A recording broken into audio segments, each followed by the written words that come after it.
Hello, everybody. This is Mike Griffith at Take Your Best Shot podcast, and I'm here with Dan McCurdy. How you doing, Dan? Doing good. Thanks for having me. Yeah. Now, Dan is a Delta employee, but he's also a union supporter, and we're going to talk a little bit about the Delta drive for a union, and we're going to, get Dan's opinions, and we're going to go from there. So, Dan, let's start out by how did you get into being part of the union support group or the union membership drive? Yeah, so I've been in February, I'll have been with Delta, for 21 years. I started with Northwest Airlines and did about 10 years there as an IAM represented employee. And then obviously we merged with Delta, and so now I've had about 10 years with Delta as a non-union employee. So I got involved with the union stuff back at the Northwest days, about 7 years into my career probably.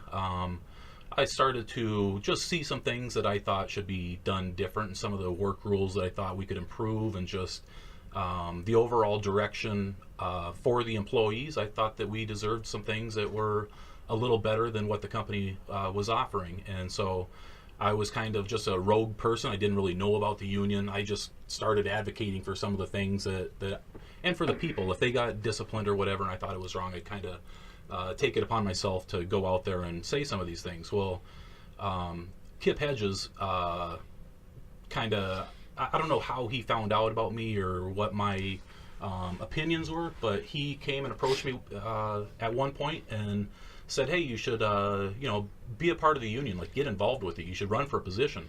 And I was like, dude, I don't know anything about the union, Right. shop committee, any of this other stuff. So anyway, he convinced me to run for a position, even though I wasn't, seasoned or whatever. And so I ran for shop committee and I won. And then I started to figure out like how the union really works and how union employees are actually the union, and that they do drive improvements for employees, and that they actually give you a voice in the workplace to do it. But the union, they're not union employees. They're employees of the company. They're members of the union. Correct. Okay. That's correct. Yep. Okay. Yeah, and it's. I mean, but they are also, like, if you're the employee, I think what a lot of people don't understand or don't realize is that, like at United right now, they're unionized employees. So whether you participate in stuff or not, it's kind of like elections. Whether you vote in a presidential election or whatever, any election, or if you abstain. You're still participating in it, even by abstaining for something such as union organizing or any of that stuff. If you choose to sit out of something, you're still creating influence on the situation. Because let's say there's something that I believe strongly in at Delta that I want. If I don't have a lot of support from people, that kind of says something. So by them abstaining and not having my back, it doesn't give me a lot of momentum going forward. Same way with the presidential election. Usually we only have like, a third of the population go out and take the time to vote. So the people that think that they don't want to go out to vote because their vote doesn't count, it counts, but in a different way. You're allowing such a small group to influence the direction. So what really is a union that would work, let's say, with a Delta Airlines or United? What does that encompass? I mean, what does that really mean? Because you hear a lot of talk about union, and we all have different ideas about what it means based on maybe our past or our fathers or grandfathers. But what does that mean specifically for Delta? Well, a union is about employees coming together, and to me what a union is it's all about the contract. What you get to do is you're given the authority to sit down with management and say, hey, we don't want the terms of our employment dictated towards us. What we want to do is let's sit down and negotiate it, and then both sides agree to it, and let's sign our name to it, and we'll move forward. And if for whatever reason, if the company doesn't like the terms that we are trying to get to, they can say, no, we're not going to sign this yet. Or same way with the employees, we can say, hey, no, you know what? We're making amazing profits right now, and we want a little better, and here's the areas that we want it in. So instead of it being a one-sided debate, it's about both sides getting to contribute and to define our work rules, our pay, our retirement. So who negotiates that contract? Is it the union or is it the employees? It's both. So what happens is whenever you get a contract or whenever you sit down for a contract proposal, the union, in this case it'd be the IAM, they have lawyers as well. So they don't know, they're not on the ramp. So it's us as union members that are on the ramp talking to people every day. What we do is go out and see. Okay, so the rampies and the IAM would come together, they would come up with terms, and then there would be some negotiation process or negotiating process. Yeah, the ramp employees would sit down with lawyers from the IAM, and they would sit across from the company, and negotiations would take place. And it's important to have the employees there as well so that they can add the input, because without the employees sitting there at the table, you know, the IAM lawyers wouldn't know what to negotiate or what's important for us. So what employees? Would it be like elected officials? Would it be just random people picked from different stations, or how has that worked? No, so the way that it would work is that they'd send out leaflets to everybody to ask them. It's not leaflets. They'd send out Like a survey, maybe? A survey, right? And ask people what's important to you. Like, name the top 10 things that are the most important to you that you would want changed in a contract. So the people that want to participate, they, you know, fill this thing out and then they send it in. And then there would be elections after that as well to have employees from the RAM, from people that want to do this or whatever. You submit your name and say, hey, I want to sit in on negotiations. And then you're elected by your peers to go in and sit across from the company and to get as much of the stuff that the surveys said that the people wanted, to try to include that into a contract. So you've talked to a lot of people. Talked to a lot of people. I mean, probably more than you wanted, but you talked to a lot. Yeah. And what are like the top 2 or 3, 4 things that people are talking about today? I think the biggest disappointment that we have out there right now is the lack of opportunity for full-time by the ready reserves that have been promised full-time employment, and then it's taken like 5 years to get the full-time. Like, that's Delta's promise, they'll give it to you after 5 years. But it's crazy, like that's like the starting point for full-time at Delta.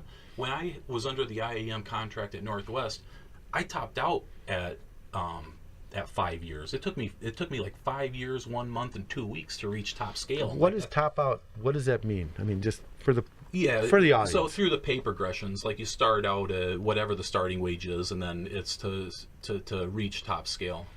Okay, I just want to clarify that, because Right. some people listening to this may not have a horse in the race, if you know what I mean. And the other thing that I think is super important that you can't replace is the arbitrary discipline that takes place to employees out there. I mean, we do make decent money right now at the top. I can't really, I mean, we make good money for not having a college education, and it's a good job.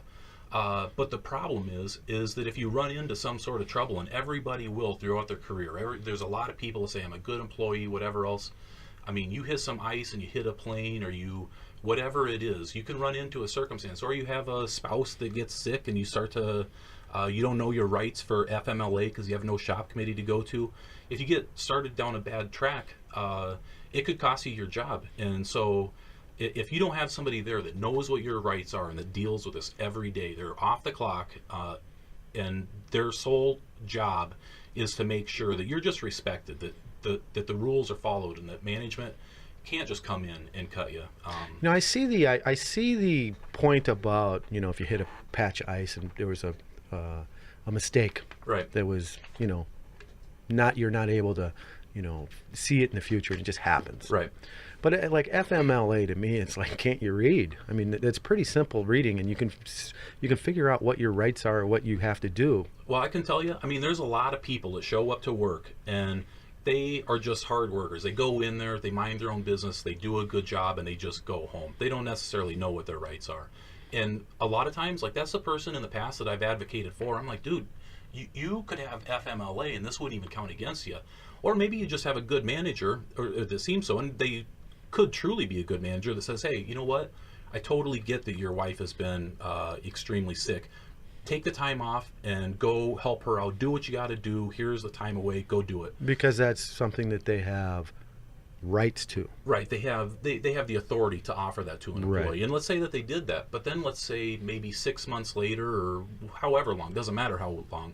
But let's say later on, they get sick themselves, or there's some other foreseen thing that comes up, and now they have to call in sick or do whatever again, miss time again, and now the manager feels like maybe they're being taken advantage of a little bit or something, and so they start to put them down a bad path that they shouldn't have been on in the first place. Because I totally get it. We do have a lot of great managers, but sometimes by doing that extra favor of just saying, don't worry about the first one, no, you know what?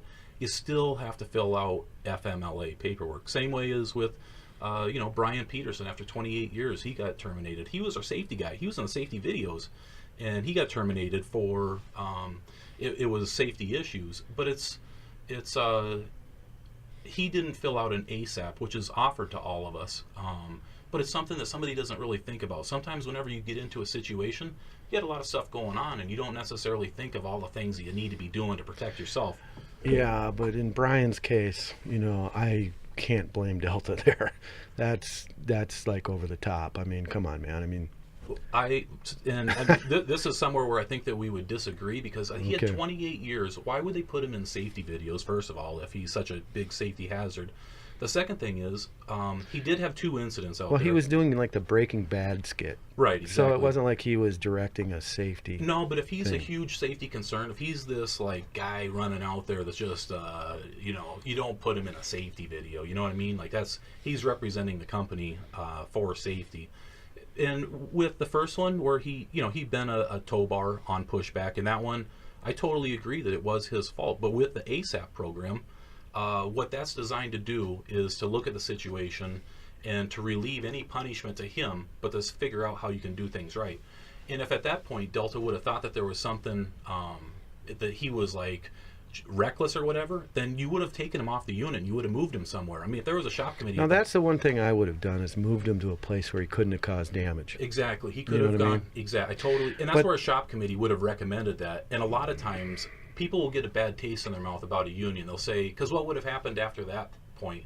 Okay, he bends the tow bar or whatever else on the pushback. Well, he didn't just bend it; he destroyed it. I mean, it was. Well, I believe that the brakes were still set on the plane, and he started the push. Is how it happened. So it bent it. And I totally agree. Like, I'm not saying that he deserves any anything other than, I mean, he should have been offered the ASAP, but he wasn't offered it by. Well, let's do this. Let's push the Brian issue to the side, because I want to get to the core of what you want to talk about. Yeah. You know what I mean? About what does really collective bargaining do for the employee?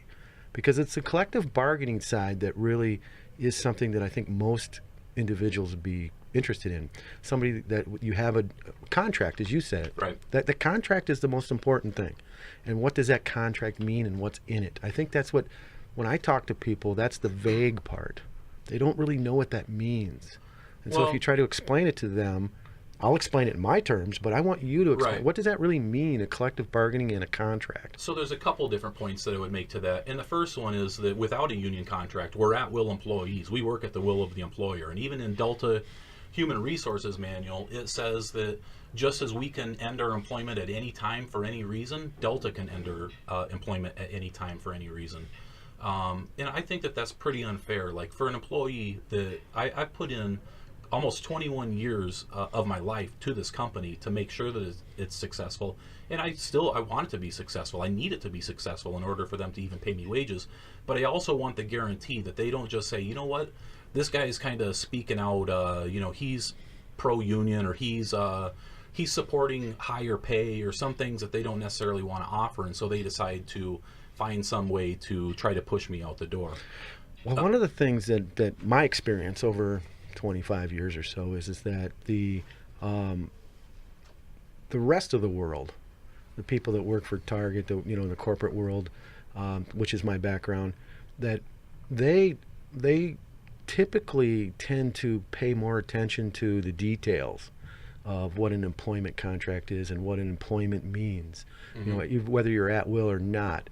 And so they don't seem to be taken advantage of so easily as that you're talking about. Right. And so what I'm trying to get at is, what's the difference between somebody who works at, let's say, 3M, who's not in the union, but still follows what their rights are and what their employment agreement is, and what's the difference between them, where they don't have a union, and the person at Delta that wants a union? Because I see the 3M is being successful. The employees are taken care of. They're well paid. They tend to be pretty high educated, but not all. Right. So let's talk about that. Well, I think Well, I guess what's the difference between being at will at Delta versus being at will at a 3M or a Target or whatever? There's a lot of similarities. I mean, the biggest difference between having an employment contract and having a union is that whenever you have a union, first of all, in order for them to do something against you, instead of the burden of proof being on you to say that you didn't do something, now the burden of proof for them to get rid of you is on them. But in terms of like a contract and an employment contract, is somebody better off to go into an office and demand a pay raise or better work rules or better overtime rules to just go in and do it themselves? Or would we be stronger if we got 17,000 of us together and went into management and said, you know what, we see that the airlines over here have this and we want it. You know, which way are you going to be more successful? And it's obviously true. As you get more people to go in and demand something, you're going That's to be the more collective successful. bargaining that I was talking Right. about. And I think that's the instrument that really is the most enticing Yes. of all the union stuff. Whatever you could say, the collective bargaining side is the most enticing to somebody like me. Right. Because I understand that if you go in by yourself, you're going to come up with deaf ears. Right. You know. Yeah, it's just one way. I mean, you look all the way back. So Delta used to be belonged to, and it was what was it called? It was an association, but it was Airline something for America. I can't remember exactly what it was, but it was basically a union. They banded together with other airlines and they went in and pushed political agendas because they know strength in numbers. Same way as I think it was last year whenever like Emirates is subsidized by the government and Delta doesn't like it because they have an unfair advantage flying into the United States. So instead of them going it alone just themselves and going to push just back, flying around the world too. It's not just the U.S. Correct, right. You know what I mean? So what they had done is they came to their employees and said, hey, you know, they got us all together and they wanted as many people to come help and push this thing back. So no matter what the situation is, it's always you're better off with strength in numbers. Okay, I wouldn't disagree with that for sure. The other part that really interests me about it is like the what is it that the employee, whether you're ready reserve full time that's been there 2 years or 30 years, what would entice them, or what is the advantage? Is it more pay, better benefits? What is it for the union that the union not promises but potentially could deliver to them to make their lives easier? It's all of the above, and it comes to, I mean, Delta has a huge advantage over the rest of the industry right now, and it's because we have about a third of our workforce, a third of our ramp employees as ready reserve. So we don't even pay any vacation time to them. We don't offer them health benefits. They just now started to progress through the pay scale after this program's been in existence for like 20 some years, that they just now decide to offer them to go through to make steps through the pay scale. So really, the Ready Reserve's been around for 20 years? I didn't know that. That's new to me. Yeah, I believe that it was introduced back around, don't quote me on the dates, but around like 1995 somewhere. No kidding. They had a Leadership 7.5 program, and if anybody's on there, you should definitely Google Delta Leadership 7.5 and look into this history, because to me, that's where Delta did used to be a family. Back then, it was gold-plated benefits for all employees. It was, I mean, they really did take care of every employee from the top to the bottom. And when Leadership 7.5, it overreached, and it was about getting back on track, but it was more about reducing their spending. And when they did that, I think that they totally lost focus of what this company really stands for, and that it's the employees that really do make up this airline. And that was in 1975, or excuse me, 1995. 1995, approximately, right in there. And okay. So the other I will airlines, take a look at that. I haven't heard of that before. Yeah, it's an excellent read. You'll find a lot of stuff on it as well. And so you look around the industry, and these other airlines don't have a Ready Reserve program. So to me, I mean, why doesn't a Ready Reserve deserve vacation time? I just can't figure that out. Do they not want it? Of course they want it. It's a cost saving measure for the company. So I think that the first thing that we do whenever we get a contract is that we get everybody vacation time. We get everybody going through the scale based on years, not by hours worked. There's just, when you do the comparisons as well. So you have to look at overall core cost for the employees, and you have to do an average, because we have a third of them that are ready reserve where they don't have any at the other side. So their expenses for each employee is a lot higher than what Delta offers on average. So just in full disclosure, I'm a ready reserve. Right. So I just wanted to say that so people Yeah. would understand that. Yep. And also, in full disclosure, the things that I say on here, well, like, I'm not the IAM. I'm a Delta employee, and these are not necessarily always the views of everybody from the union. But, you know, that's what this union organizing drive has been, is it's been what I see on the ramp and what I think and hear people saying that they want. So when I was hired 5+ years ago, I knew the score. I knew it was a non-benefit hourly rate with no vacation, no benefits, and I accepted it. Yep. And I think that everybody who's on the ramp or whatever, they also accepted it. And it seems like it's trying to be a bait and switch in a way. Like I don't even know the number, maybe half the people. It's just a part-time job for them. They have benefits elsewhere, and they do all this other stuff. I think there's a lot more that are actually looking for full-time than from what I've heard of. And I think that they were offered it whenever they were hired in a much more timely manner than what it's actually done. I talked to a girl today, Ready Reserve. She's here from Atlanta. She just moved up, like, I think it was a month or two ago, to get her full-time. And so I'm sitting there, I'm thinking, like, why would she have to move from Atlanta to Minneapolis to get your full-time? Atlanta has, like, seniority, maybe? Yeah, but Atlanta has like 4,500, 5,000 ramp employees. You can't tell me that they can't absorb like one person up into full-time to keep her there. Well, I mean, what's her seniority? It's like what? I don't know for sure, but I'm guessing it's got to be 5 years. So in her head, she's probably, because Delta's offering to people is that you'll get an opportunity within 5 years. So in her head, she's probably thinking, you know what, if I don't take this, maybe I won't get the opportunity again. So she took it coming to Minneapolis. And she got full-time? And she got her full-time up here. But we've also I wonder if she's going to make it through the winter. Judging from today, she was freezing. She was not having a good time. But you know, I moved here temporarily as well 20 years ago, and I'm still here. So, well, I understand that, and I understand that the people look for full time. But let's say this though too. Let's say this, because like even with you, you started how many years ago? 5 years ago? Right over 5. Yeah. So whenever you had started, you knew the terms, everything else.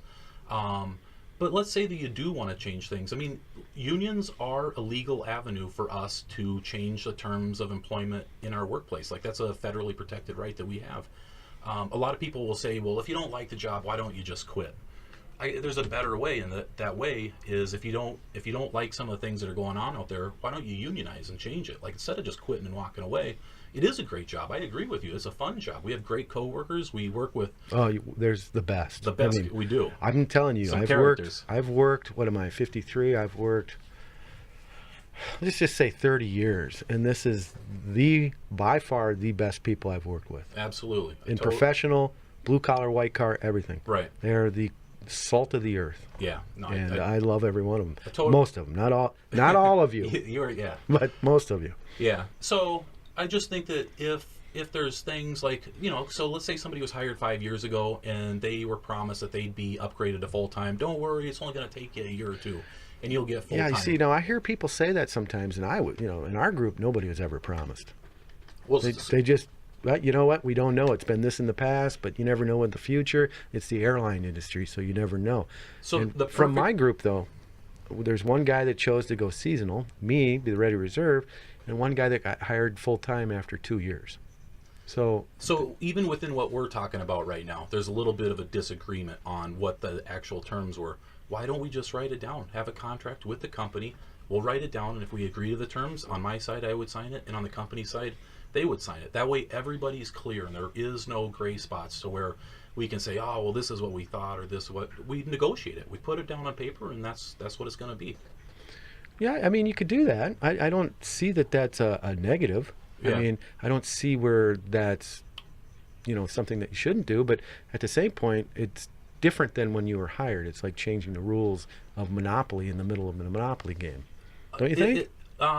It's not necessarily changing the rules, because the rules in the monopoly game are always that you can unionize and that you can change the terms of your employment if you choose to go through that process and do it. And so I think that what had happened is there was a lot of promises made to the Northwest employees as well whenever we merged, and there was a Well, lot. tell me about those, because I'm not aware of Well, many of those.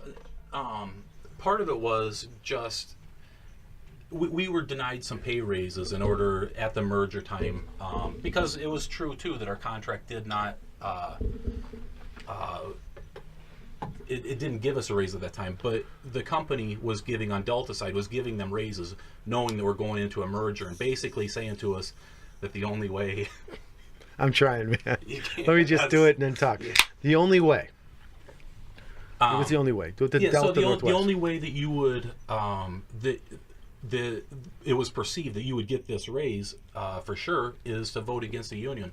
And so I think that back at the merger, there was a lot of people that were hopeful. Delta was saying a lot of things that were perking people's ears up and wanted to give it a shot as without a union. But you fast forward to today, and a lot of those same people that gave it a chance have come to me and said, "Hey, listen, man," they said, I can tell you that I voted against the union back because I wanted to give it a chance. But you know what? I do prefer having a union, so I do want to sign a card. All right, so let's talk about signing cards. Are you at the level you can to go and get this thing done, or are we at a point that we're still in the gray area?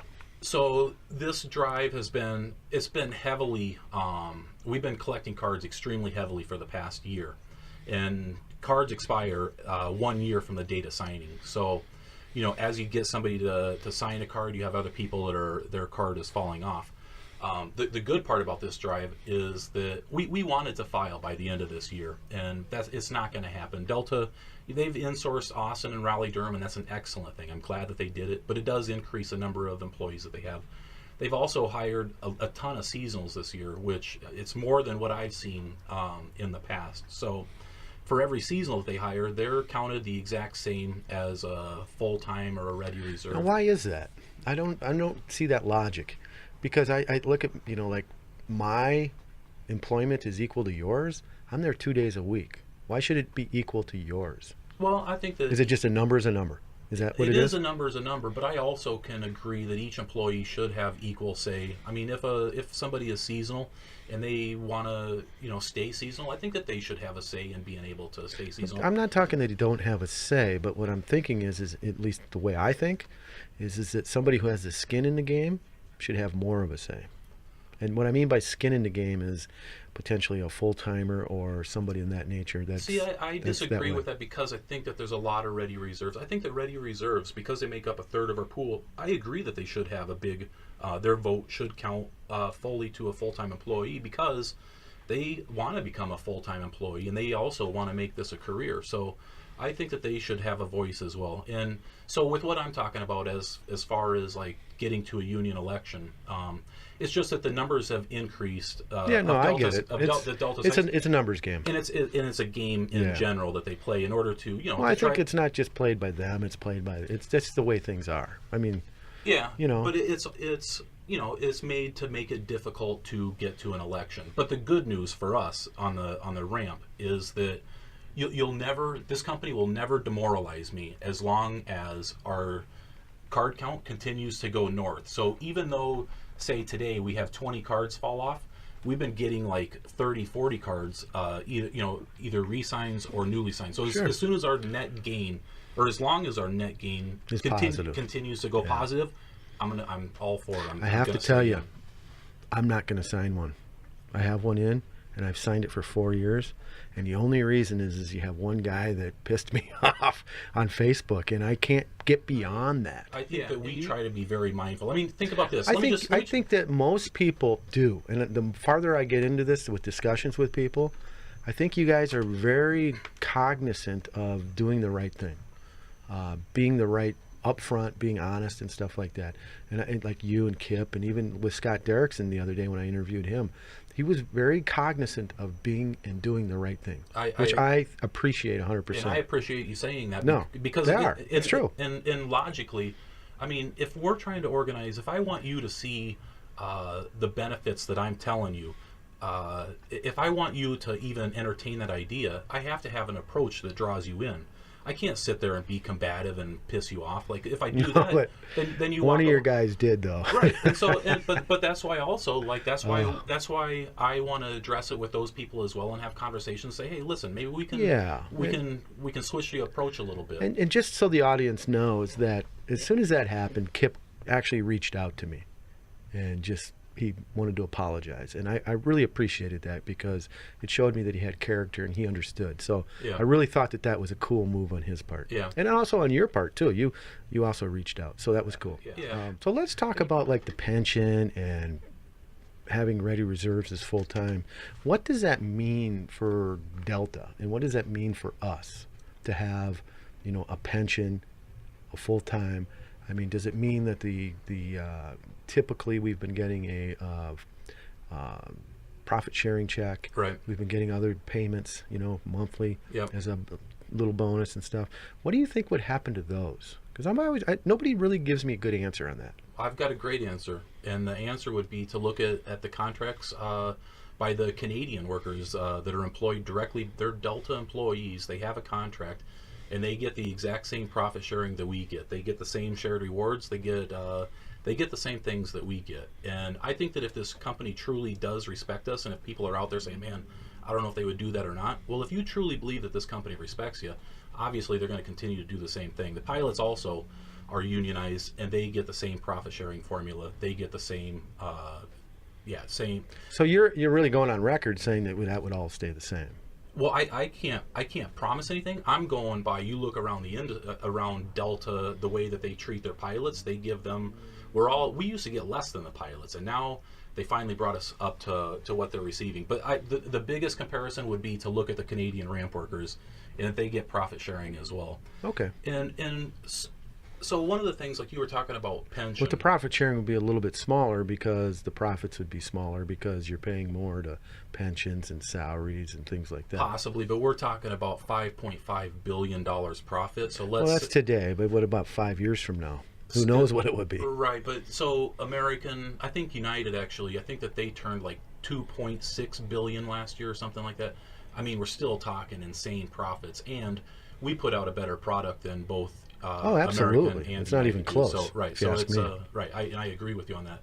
And you ask the people that fly once in a while in these other airlines. Right, It's not even close to not Delta. even close. We Not put even out the close. best product, and so that's why I think that we should be industry leading. Like if we're leading the industry in the product that we put out, we should be industry leading in the compensation that we receive for doing that job. And so it's pay the employees first. I mean, it should be that you take care of the employees that are taking care of your business.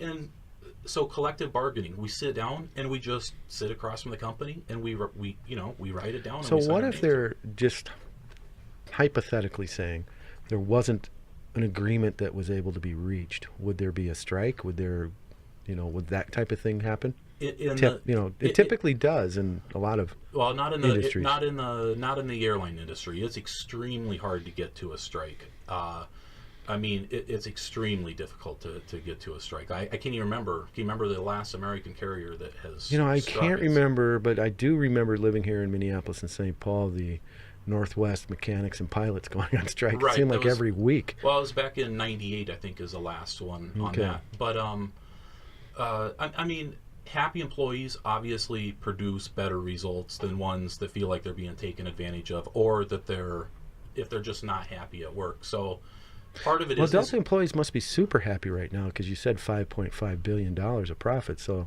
they Well- must be doing cartwheels. Well, I think that we are putting out a great product, but part of it is there's no denying that there's intimidation that takes place within the workplace as well. I mean, there's, as far as even union organizing, I mean, in the false things that they put out, speaking about our organizers. I mean, part of it is it's a little bit.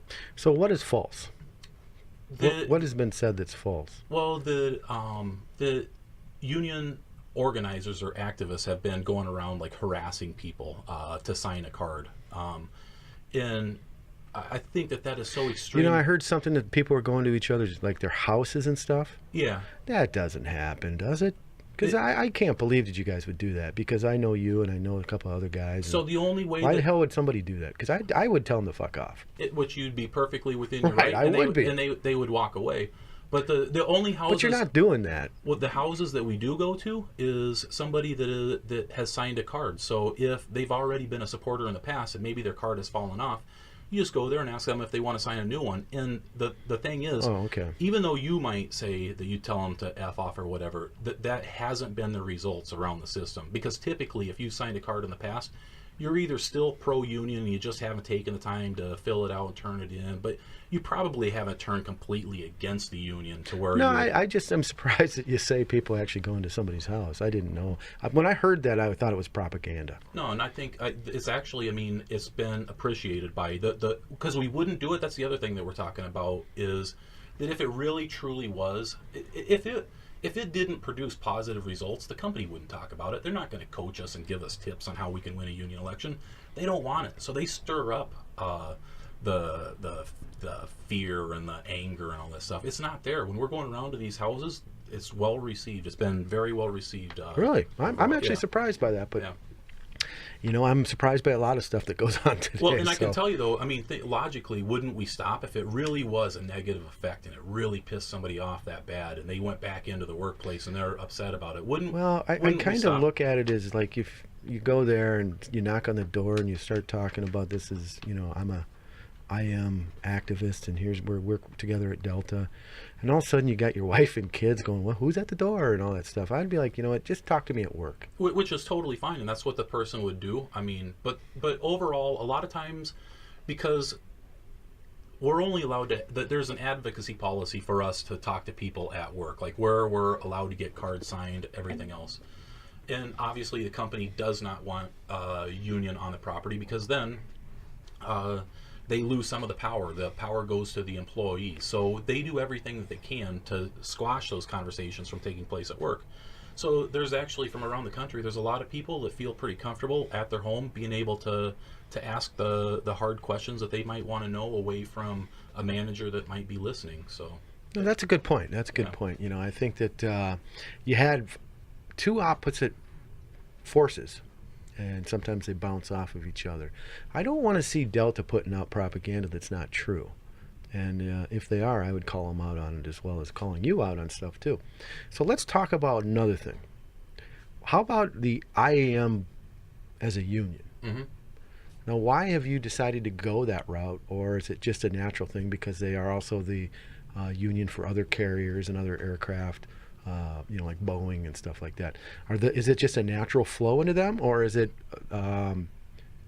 last man standing type of thing? Right. No, there's a lot of reasons to go. It's not at all a last man standing. It's actually, it's a preferred thing to me. Like, especially. Well, tell me about that. Yeah, that's what I want to hear. Our flight attendants are also organizing with the IAM. So imagine having those two groups in negotiating contracts at the same time. Like, that's a huge amount of leverage and power that you have to negotiate a good contract.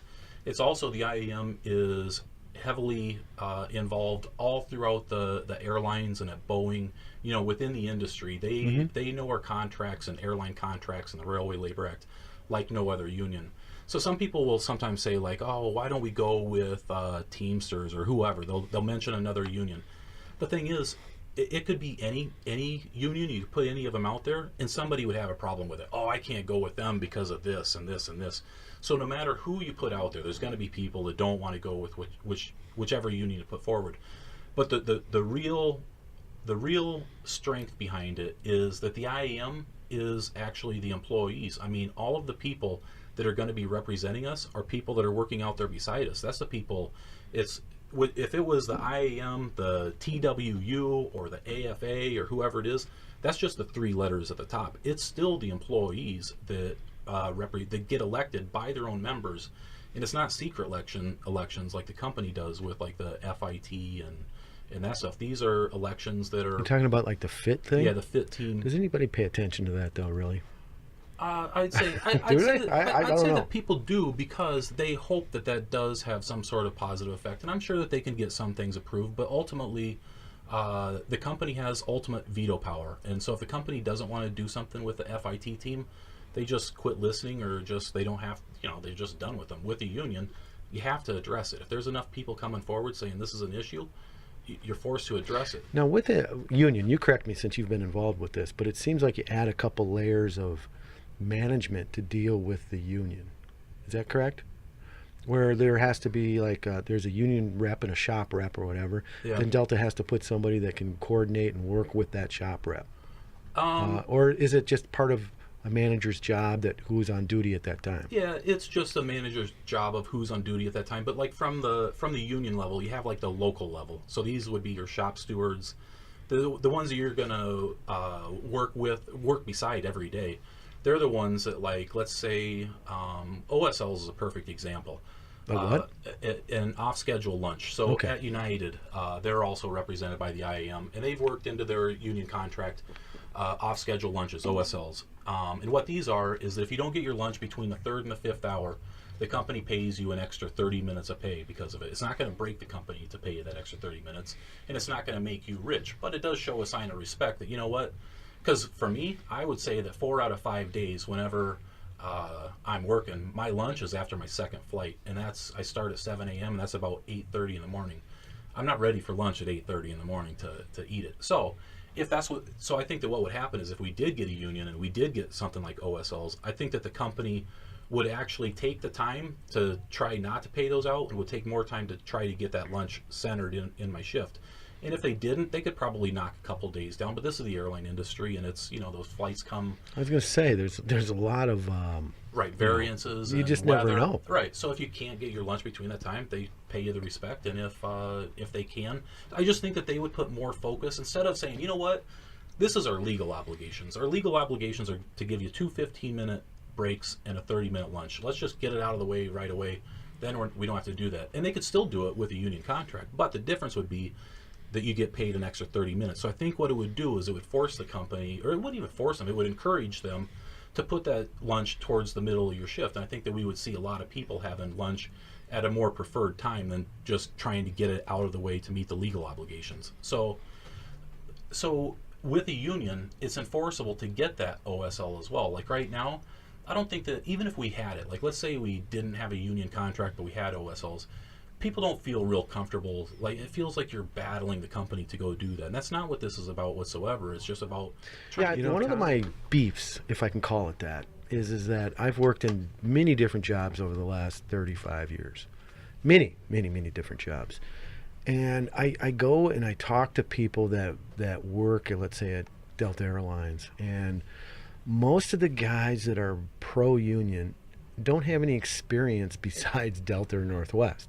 They don't know what it's like out there to work for someone else, and they don't know how. In the way I look at it, in a lot of ways, is that they have privileges or they have a lot of things that they get that nobody else gets. I think that you're exactly right on that. I mean, so I'm trying to say, like, but that's you because don't like put your hand out for more and get bit by the dog. But you know what I mean? But you look at the pilots, though. I mean, look at all the pilots. Just because you unionize doesn't mean that you hate your job. No. I'm not saying they hate their job. I'm just saying that they don't have visibility on what it's like to work in other places. So, like a lunch if you work for, let's just say, another company, I don't need, like Ecolab. Yeah. The lunch is really a non-issue to them because they have a specific job and they get it done and they get paid for it and they move on. Right. They're not worried about when they get their lunch in. They just get it in their downtime. And so when I hear people at, let's say, Delta is that we need a lunch or an OSL, as you call it, then I start to go, how, if you were somewhere else, you wouldn't even, that's a non-issue because people are more focused on getting the job done. I think they do at Delta too, but the lunch it's a non-issue. Just do it on your downtime and move on. But do you really want to do lunch an hour and a half into your shift? And I don't want to go down a rabbit hole here. We're not going to. Believe me, we're not going to. But it's you look. I think that most other employers do try to give you a lunch at a reasonable time. But we understand, working in the airline industry, that's not possible because of delays, because of whatever the reason is. So it is nice just to have a little respect that, hey, I know you just got to work a little while ago, but you're going to be on lunch right now.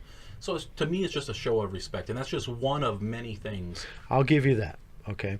So the other question I have for you is that when we talk about like the IAM, and we talk about them specifically at Northwest, I talk to people and I get some negative feedback about the IAM, about what happened at Northwest. Is it different today than it was then, or are those people in the minority? We're making about maybe $6 billion more than what we were making back then. Well, you went into bankruptcy, Yeah, both companies. I mean, whether it was legit or not, let's not argue that.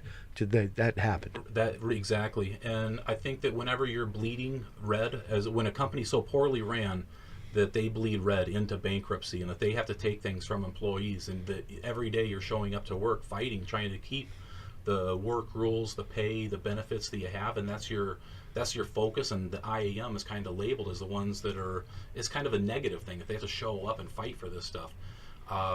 But at Northwest, we fought off concessions for years, and we didn't give anything back to the company. And some people will say, well, that's what drove it into bankruptcy. Well, Delta wasn't represented by a union at the time, and they went into bankruptcy the exact same day, but they took concessions long before union represented employees did. And so I look back then as well. We were represented at Northwest by the IAM, and United was represented by the IAM as well. They went through concessions, same thing. But now you fast forward to the times where the airlines are extremely profitable, and over at United, they make more all the way through every scale than what we do. They have a pension plus a 401k. They have better work rules. They have better overtime rules. They have retiree medical. They have all of these things that we had given up back whenever we lost our union contract. They kept them, and that's the things that I want to get back. All right, so let's talk about that. United and American both put out a lower end product, in my opinion. They have unions. They typically will work, in my viewpoint, you correct me when I'm wrong, is they follow the union rules and they follow all of this, but their product is lower. Why is that? It's because they're not as, we put out a better product. I would just go to say, I can't say exactly from like the business decisions at the top, but I can say it's not the employees at United and American dragging that down. I mean, we're talking at Delta. The differences at Delta are our planes are just they're so much nicer and newer. That's not something a unionized employee has control over. It's not something that they that's management. And Delta's actually buying a lot more newer, nicer planes. They are, and I think that's it's a positive thing, and I just think that for us, the employees that are loading those planes every day and that are driving this good product deserve to sit down and write out a contract, and that both sides get to see the terms, and there's no more saying, oh well, you should have assumed this or you should have assumed that. Both sides sign their name to the thing. One of the things that I believe in is that when you have a boat and everybody's on the boat, let's say the 80,000 people at Delta, when the boat rises, everybody rises. Totally agree. And when you have that, the boat rising for everybody, including the CEO all the way down to the person that was just hired yesterday, I think that's a good thing. And one of the things that I see when I see Delta and I look at their financials is that they're buying new equipment, buying new planes, power stoves, and all this stuff that really help us and help the customer out. There's a reason for that, and I think it's part of they have the money to do that, and part of the way they have the money to do that is that they have a ready reserve pool.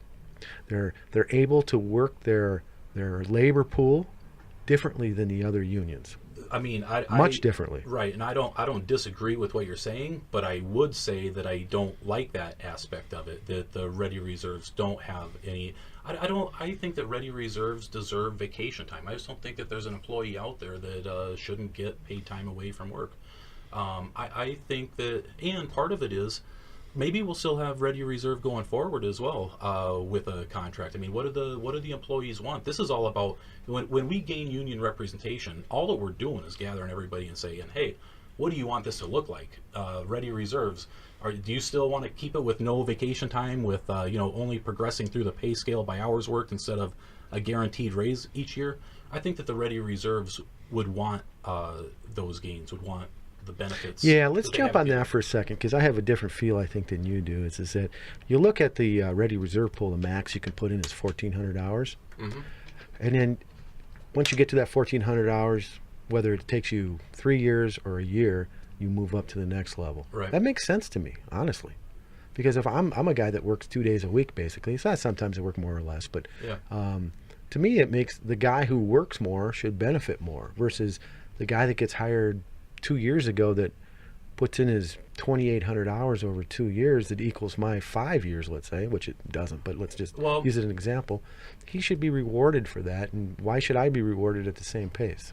Well, I think that, I mean, at all the other carriers, that's something that we would negotiate, and maybe that's what the employees, ready reserves, maybe they, I mean, that's not what I'm hearing from the... No, I'm just saying it makes sense. I'm not saying it's right or wrong. I'm just saying it makes kind of sense to me. But what it does is it hands over a lot of the power to the company to sit there and, I mean, because a ready reserve employee, you have to look at the entire aspect of a ready reserve employee. Many of them would just take the aspect of being able to work more than 1,400 hours a year. That cap is detrimental to them, which means that they have to have a secondary job. Delta has to do that because otherwise, if they go over that, they have to pay them benefits. I mean, there's a reason for it. But that's exactly. You know what I'm saying? I totally know what you're saying. That's the reason that they have the cap. But there's a lot of ready reserve employees out there that want that cap lifted. That's what I'm hearing on the floor, and I think that's what. Well, if they had it, so it's a catch-22. Well, it really is. But I can see where you're seeing it from the company's point of view. I'm seeing it from the ready reserve and the workers' point of view, that they want to eliminate that 1,400. They want to work more than that. I'm actually just seeing it from a business standpoint, not the company. From a business. I have no vested interest in the company. And I definitely give you that. I can except for my employment, which is very important to me. Right. And likewise, I mean, I think that we both agree that this is a job that we want to keep. I want to continue to have it as a career, but I want to have a say in the terms and conditions and any changes that are going to be made. I think it'd be great if myself and 17,000 coworkers get to have a say in it. You know, that's a good final note. You know, one thing I want people to realize is that Dan and I have spent over 9 hours together trying to put a podcast together, and there were times where we butted heads, there were times where we got off message, there were times that we didn't agree at all.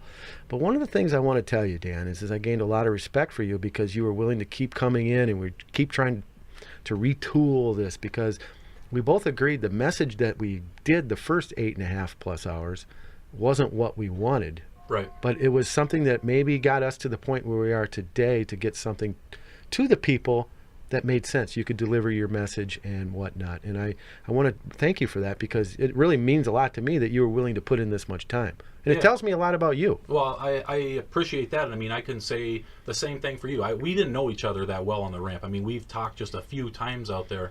So we didn't know each other. I don't think that we knew exactly what to expect going in. And we do have differences of opinion, which is a good thing.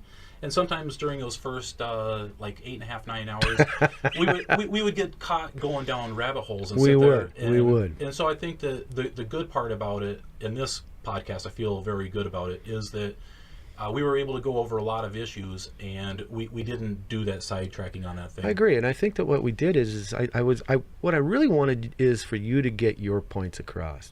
You know, I have my opinion, but I also have a podcast. I also have, you know, my employment at Delta. We didn't cross any lines, and we did a good job at that. But at the same point, you know, it's the people we work with, we have to work with tomorrow. Absolutely. And we don't want to, you know, piss one side off or piss the other side off. It needs to be balanced and in the middle. And I think we did that today. Yeah, I think so as well. And I want to put one final thing out there, that if there's anybody at work that does want to talk to me, I work on CD transfers. Come find me during my breaks while I'm not pucked for something. Ask me any questions. If you want to ask me something that you totally disagree with unions on, I'm totally willing to answer it. I would also encourage people to check out our Facebook site. It's just do in the search bar, type in Delta Workers Unite, Our Voice, and that'll bring up a lot of good information. The website that people can go to is www.dlramp.org. Okay, and what would they find there? Just more information on the organization and what you're trying to accomplish? Yeah, a lot of comparisons between us and the rest of the industry, and just what a union represents. There's a ton of information on there that they can go through, okay, in the privacy of their own home as well. Sure. Now, you mentioned that you work on the CD transfers, but that's in Minneapolis, St. Paul. But anybody within the organization that works on the ramp can get a hold of you at any time. Yeah, and I mean, it's the reason that I even say my name on this is just because I'm on the podcast doing it. We've got a lot of organizers in Minneapolis, and I'm almost positive that everybody on the ramp would know who one of those organizers are to go talk to somebody. Well, even if it's outside of the Minneapolis station, I was trying to get to is there's resources throughout that people can get a hold of. Yeah, in every station we've got union advocates that are helping us, and they're Delta employees. This isn't like some outside people coming in to do this for us. This is us. No, I just want to add one other thing too, and that one thing is that even if you have a disagreement or you agree, I think it's good that your voice gets out, that your voice is heard. And, that type of thing is what brought us together, and we had discussions.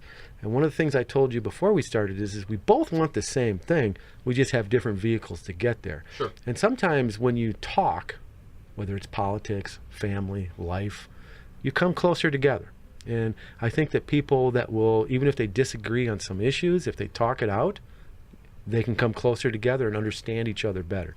And I think that's a key to it. No matter which way you vote on this thing, it's just understanding the other person's side and trying to get to a point where, you know what, you're not that far off, really. Right. You might have different ways to get there, but you're really not that far off because you want the same thing. You just find a different way to get there. Totally agree with you on everything you just said. All right, brother. With that, thank you so much. You gave me to come on and do the show. And anytime. I mean, you've been a great guest, and we'll see each other soon. Sounds All right. good. Thanks, man. Take care.